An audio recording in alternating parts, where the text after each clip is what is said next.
Ndodhem sot në Pogradec me Refeta Pallën nga Starova. Në fakt është një nga ato zonja që kanë mbjetuar kanceri të gjirit, në fakt me një këmbgulë shumë të madhe. Sa vite vuajte nga kanceri i gjirit? 10 vjet.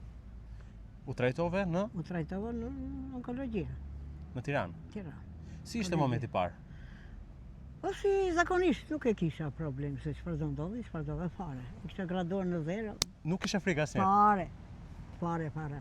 Në fakt ti ke ndjekur gjithë të betejë vetëm apo jo? Vetë. Pa ndihmë, pa familjar, pa...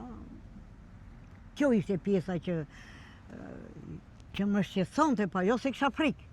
Më shqetësonte, pa jo se do vdisja, do bënja kush e di, do vdisja punë e madhe. Po që të viti një kurajo familjarët, mos u mrzit, na kene pranë, unë nga këto s'kisha. 10 vjet luftë apo jo? 10 vjet luftë me të mori.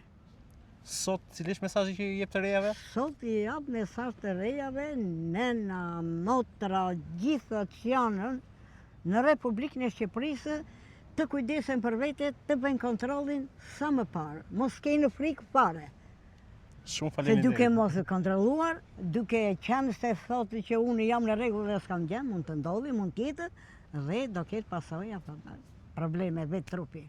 Shumë faleminderit. Në fakt ky është mesazhi që duhet të ndjeki çdo zonjë dhe gruan në këtë muaj tetori, por jo vetëm, të kryejnë kontrolle periodike për sa i përket mamografisë për të ekzaminuar në kohën e dur kancerin e gjirit.